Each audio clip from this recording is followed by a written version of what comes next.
Hinahayag ng isang tagasilbi ang mga ginawa ni Yuan sa nagdaang mga buwan. Sinabi niya sa Sword Lord na ginamit raw ni Yuan ang training chamber sa loob ng isang buwan at ginamit naman ito ang isa pa niyang buong buwan sa pagbabasa ng mga libro sa library. Noong sinilip niya raw si Yuan ay nakita niya na mukhang balak nitong basahin ang lahat ng libro na nandoon. Sinabi niya rin na mahirap nga raw basahin ang ganoon karaming libro kahit sa loob lang ng 3 taon. Lalo na raw sa loob ng 3 buwan. Sinabi ng Sword Lord na kakaiba nga raw ang mga ginagawa ni Yuan gaya na lang ng pagkuha nito ng napakaraming medicinal ingredients. Sumagot naman ang tagasilbi na mukhang nag-aaksaya lang daw ng oras si Yuan, tingin niya raw ay hindi na dapat ito pinag-aaksayahan ng panahon ng mga Heavenly Lords. Ngumiti naman ang Sword Lord at sinabing hindi niya nga raw mahulaan at maintindihan ang mga aksyon na ginagawa nito. Pagdaming araw ng mga hindi niya inaasahang gawin ni Yuan ay pagtaas rin ng pag-asa niya sa mga ipapakita nito. Nagtanong ang isang tagasilbi kung bakit raw paalis na agad si Yuan kahit na hapon pa lang, lagi nga raw itong ginagabi sa loob ng library. Sumagot naman si Yuan na dahil raw tapos na siya sa kailangan niyang gawin. Sinabi niya na nagawa na raw niyang mahanap ang lahat ng kailangan niya. Nagdaan ang mga araw at lumipas na ang isang buwan.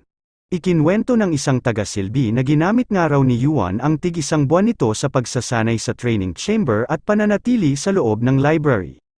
Habang binibihisan ang Fist Lord sa loob ng Heavenly Demonic Cult Martial Arts Training Ground Waiting Room, ay sinabi ng isang tagasilbi na ginamit naman ni Yuan ang natira pa nitong 1 buwan sa pagsasanay muli sa loob ng training chamber.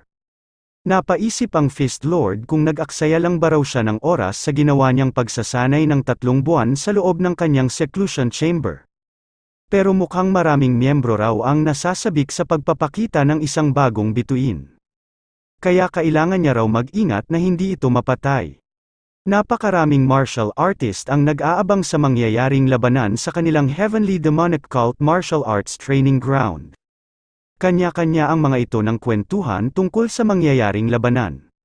Nakakapanabik nga raw makita sa mata ang mga skills na gagamitin ng kanilang Fist Lord, napakaunti nga lang daw ng pagkakataon nila na makita ang skill nito. Napag-usapan din nila si Kim Yuan, sikat nga raw ang player na ito at napakaraming major guild ang may kagustuhan na may recruit ito. Tinapik ng isang lalaki ang kanyang katabi sa pagdating ng isang personalidad. Dumating na sa martial arts training ground ang kanilang Fist Lord na si Pong Baiklin. Mas lalo namang umingay sa paligid nang makita nila ang kanilang Fist Lord, nasiyahan ng ibang mga miyembro ng Heavenly Demonic Cult dahil ito pa nga lang daw ang unang beses na makita nila ng harapan ang kanilang Fist Lord. Nainis naman si Pong Baiklin sa ingay doon, sinabi niya na humihina na nga raw ang kanilang cult nang dahil sa mga miyembrong tulad nito. Habang bumababa ay humiyaw ng napakalakas ang Fist Lord at sinabing manahimik daw ang lahat ng mga ito. Ang duel daw na mangyayari ay hindi ordinaryong labanan, ito raw ay isang pagsubok na nanggaling mula sa kanilang Heavenly Demon. Humiyaw ulit ito at sinabing magbigay raw sila ng respeto.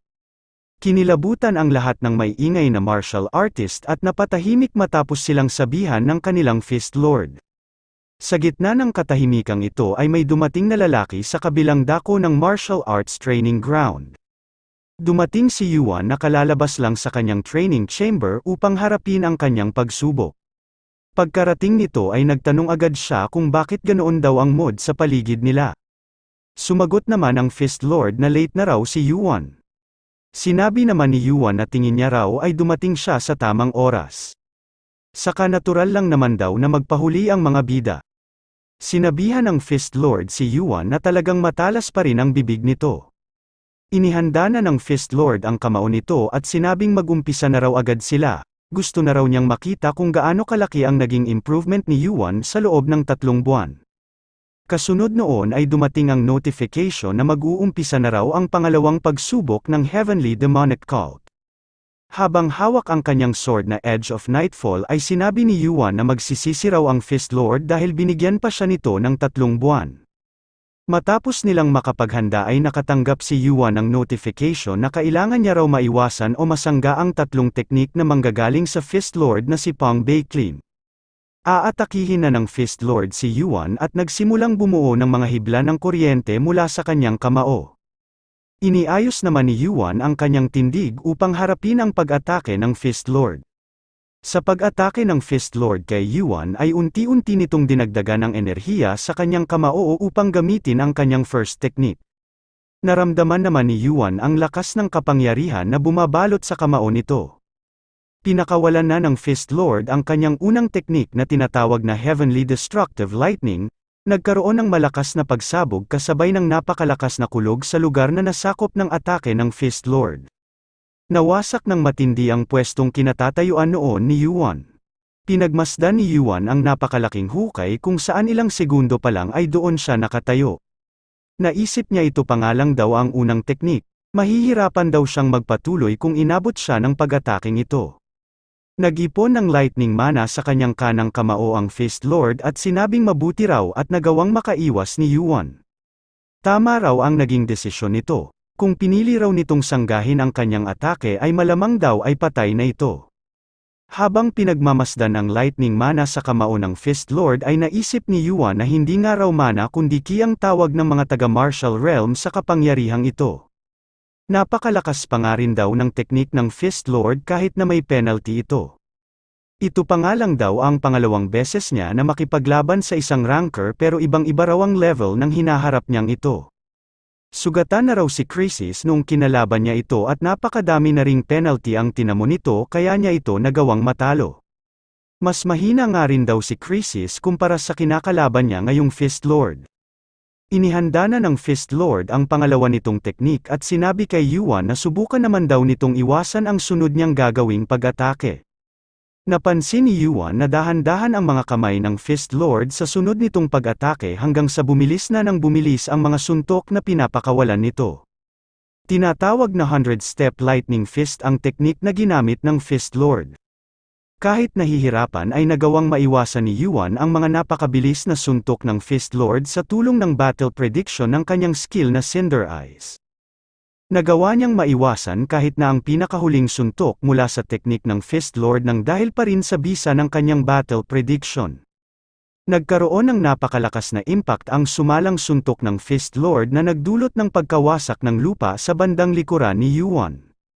Sinabi ng Fist Lord na nakaiwas na naman daw si Yuan. Naisip niya na hindi nga lang daw mabilis si Yuan, parang binabasa rin ito ang bawat galaw niya. Siguro nga raw ay dahil ito sa ginagamit na skill ni Yuan na nakakapagpapula sa mata nito. Napatawa na lang ang Fist Lord. Naisip niya na kaya raw pala napakalakas ng loob ni Yuan dahil may skill ito na kayang bumasa ng mga atake. Nagkaroon ng kidlat ang mga mata ng Fist Lord, ngumiti ito dahil naiintindihan na niya raw kung bakit sinabi noon ni Yuan na umpisahan na agad nila ang kanyang sunod na pagsubok. Habang inihahanda ang sunod niyang pag-atake ay sinabi ng Fist Lord na napakalawak raw ng mundo ng martial arts para lang maniwala si Yuan na makakaya na niya lahat gamit lang ang isang skill. Iniangat ng Fist Lord ang kamao nito at nagkaroon ito ng napakaraming daloy ng kuryente.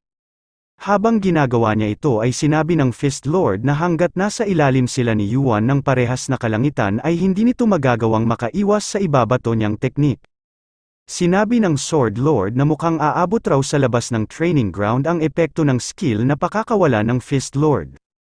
Kailangan daw nilang gumawa ng harang para protektahan ang mga manonood. Sumagot naman ang Spear Lord na siya na raw ang gagawa nito. Tumingin si Yuan sa direksyon ng iba pang Heavenly Lord. Naisip niya na mukhang kakaiba raw ang teknik na gagamitin ng Fist Lord dahil maging ang Spear Lord ay gumagalaw upang gumawa ng harang. Sa lawak nga raw ng pag-ataking ito na kayang bumalot sa buong training ground ay hindi niya na nga raw ito magagawang maiwasan. Naisip niya rin na sa paglawak ng sakop ng skill na ito ay sa paghina rin ng atake nito. Wala na nga raw siyang pagpipilian kundi harapin ito. Ini-activate ni Yuan ang kanyang skill na Gigantification upang magkaroon ng kapangyarihan ng isang higante ang kanyang braso. Napansin naman ng Fist Lord ang ginawang paghahanda ni Yuan. Mukhang tama raw ang plano nito dahil hindi niya nga raw ito maiiwasan. Iniangat na ng Fist Lord ang kamay nito sa kalangitan at sinabing nagkamali raw nang nakalaban si Yuan. Hanggang sa ibinaba na nito ang kanyang kamay upang gamitin na ang pangatlo niyang teknik. Bumagsak ang mapinsalang teknik na tinatawag na Lightning Storm of Genesis at nagdulot ng napakalakas na kidlat at pagsabog sa buong martial arts training ground. Noong unti-unti nang naglalaho ang kidlat at usok ay makikita na napakalaki ng naging pinsala ng pangatlong teknik ng Fist Lord. Natakot ang mga manonood at inakalang maaabot sila ng skill na ito. Ganito raw pala ang lakas ng kanilang mga Heavenly Lord. Mabuti raw at gumawa ng harang ang Spear Lord kaya walang nadamay sa kanila. Hindi nila malaman kung ano na ang nangyari kay Yuan dahil sa kapal ng usok sa training ground. Noong tuluyan ang nawala ang usok ay nakita nila si Yuan na nananatiling nakatayo habang hawak ang kanyang espada. Nanginginig ang mga kamay nito at hindi pa rin nawawala ang ilang kuryente na tinamo nito sa katawan. Nakatanggap si Yuan ng notification na nagawa raw niyang masangga ang tatlong teknik na nagmula sa Fist Lord at nakapasa na raw siya sa pangalawang pagsubok ng Heavenly Demonic Cult. Naramdaman ni Yuan na parang namamanhid ang kanyang kamay at naisip na ganito nga raw kalakas ang kapangyarihan ng isang martial artist na nakaakyat ng tore bilang player at naging isang ranker. Nagawa nga raw niya itong masangga pero nakakamangha nga raw talaga ang kombinasyon ng martial arts at skill na kanyang nasaksihan. Habang pinagmamasdan si Yuan ay naisip ng Fist Lord na posibleng araw na masangga ang ginawa niyang pag-atake pero nagawa nga raw ito ni Yuan nang hindi nasasaktan.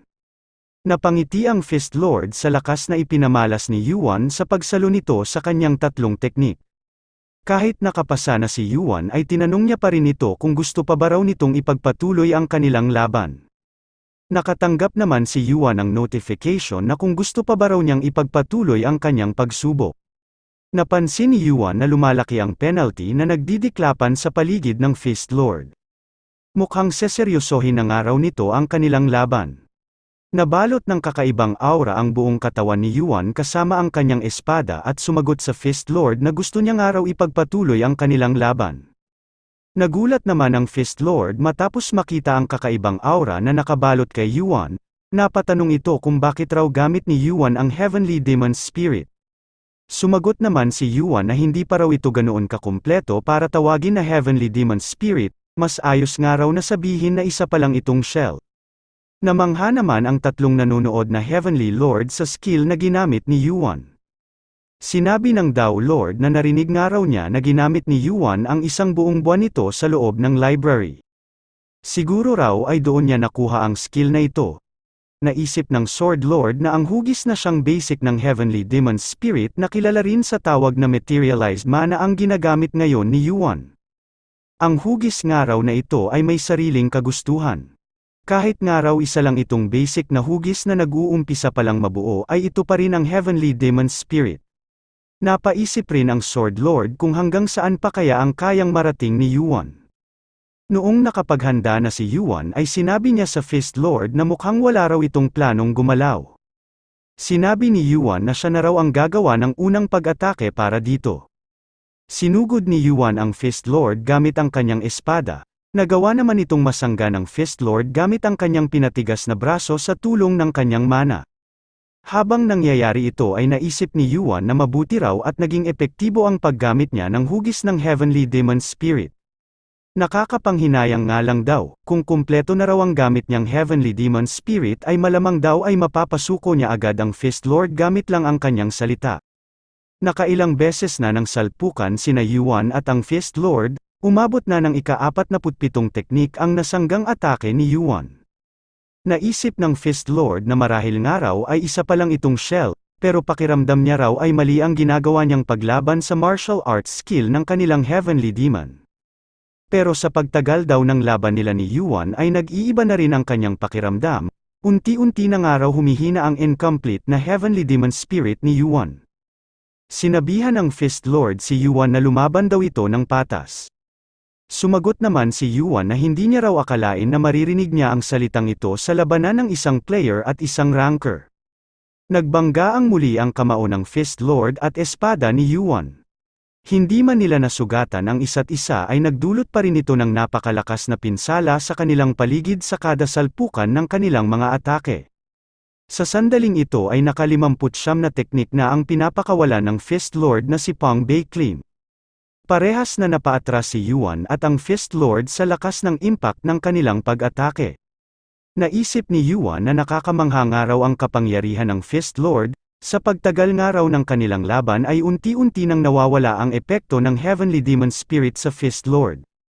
Napaisip rin siya kung nasasanay na ba raw ang Fist Lord sa pagharap sa Heavenly Demon Spirit o unti-unti na lang humihina ang skill na ito. Sinabi ng napaatras na Fist Lord na dapat nga raw siyang mahiya sa kanyang sarili dahil 59 na teknik na ang ginamit niya kay Yuan. Pero mukhang hindi na nga rin daw tatagal ang labanang ito. Nagpakawala ng napakalakas na mana ang Fist Lord, kasabay rin noon ang paglabas ng dugo sa katawan nito at paglakas ng kidlat na tinatamo niyang penalty. Inilagay ng Fist Lord sa kanyang kamao ang mana na kanyang pinakawalan at tinanong si Yuan kung sumasang-ayon ba raw ito. Napansin ni Yuan ang paglakas ng penalty na natatanggap ng Fist Lord at ini-activate ang kanyang skill na Gigantification, magiging napakalakas raw ng sunod na pag-atake nito. Puno ng napakalakas na kidlat ang ginawang pagsuntok ng Fist Lord, nagawa naman itong masangga ni Yuan dahil sa ginamit niyang partial Gigantification na siyang nagbigay ng lakas ng isang higante sa kanyang braso. Nag-activate si Yuan ng 3 mana blast upang atakihin ang Fist Lord. Hindi naman ito pinansin ng Fist Lord at ipinagpatuloy ang kanyang pagsugod. Nagawa ng Fist Lord na mahawi ang 3 mana blast na pinakawalan ni Yuan. Nagkaroon ng 3 malalakas na pagsabog ang 3 mana blast na hinawi ng Fist Lord. Nabalot muli ng napakakapal na usok ang buong martial arts training ground. Naisip ng Fist Lord na kahit nga raw hindi pa kumpleto ang Heavenly Demon Spirit ni Yuan at isa pa lang itong baguhan na bagong dating sa ika-10 palapag, ay nagagawa na nitong makipagsabayan sa kanyang level. Hindi nga raw talaga isang normal na player si Yuan. Pero mukhang hindi rin daw siya normal dahil nasisiyahan siya sa laban nilang ito. Nagdulot muli ng napakalakas na impact ang banggaan ng espada ni Yuan at kamao ng Fist Lord. Sa paglapit nila sa isa't isa ay sinabi ng Fist Lord na tapusin na raw nila ito. Nainis naman si Yuan dahil sa lapit ng distansya nila ng Fist Lord. Iniatras niya ang kanyang paa upang umurong, tinanong naman ng Fist Lord kung ano raw ang ginagawa ni Yuan, nasaan na raw ang tapang nito. Napakalakas na puwersa ang bumabalot sa kamao ng Fist Lord sa gagawin nitong pag-atake, naramdaman naman agad ito ni Yuan. Isinuntok ng Fist Lord ang kamao nito na siyang nagdulot ng napakalakas na pagsabog, nagawa namang makaatras ni Yuan bago siya tamaan ng suntok nito. Ito na ang ika-89 na atake ng Fist Lord na si Pang Beiklin. Hindi na hinayaan ng Fist Lord na makapagpahinga si Yuan at agad na umatake sa kinatatayuan nito. Nagawa namang makaiwas ni Yuan sa napakalakas na suntok nito. Nagawa niyang mabasa ang direksyon ng pag-atake nito sa tulong ng kanyang skill na Cinder Eyes. Ngumiti ang Fist Lord habang tinitingnan ang nakaiwas na si Yuan. Sinabi niya na nag-uumpisa na raw maging napakasaya ng labanang ito. Ngumiti rin si Yuan at sumagot na mukhang hindi raw siya dapat masyahan sa labanang ito. Naisip niya na pawala na ang Heavenly Demon Spirit na kanyang ginamit. Wala na siyang paraan para maka-counterattack dahil magiging katapusan na raw niya kapag tinamaan siya ng kahit na isang atake. Sa bilis ng galaw ni Yuan at ng Fist Lord ay nag-iwan ang mga ito ng after image sa mga mata ng ibang mga martial artist na nanonood. Nagtanong ang Fist Lord kay Yuan kung bakit parang nanghihina na ito kahit nakasisimula pa lang nila. Kahit na napakalakas ng penalty na tinatamo ng Fist Lord ay patuloy pa rin ito sa pag-atake. Tinanong niya si Yuan kung wala ba raw itong ibang gagawin kundi umiwas. Hindi naman nagpadala si Yuan sa pangaasar ng Fist Lord at pinagpatuloy ang pag-iwas sa mga pag-atake nito. Habang ginagawa niya ito ay naisip niya na madedehado raw siya sa kanilang laban kapag pinatagal pa niya ito, kailangan niya na nga raw itong wakasan. Kung magagawa niya nga lang daw makalapit ng hindi tinatamaan at mapigilan ng kahit na 1 segundo ang paggalaw ng Fist Lord. Lumaki ang kanang braso ni Yuan dahil sa paggamit niya ng skill na Gigantification.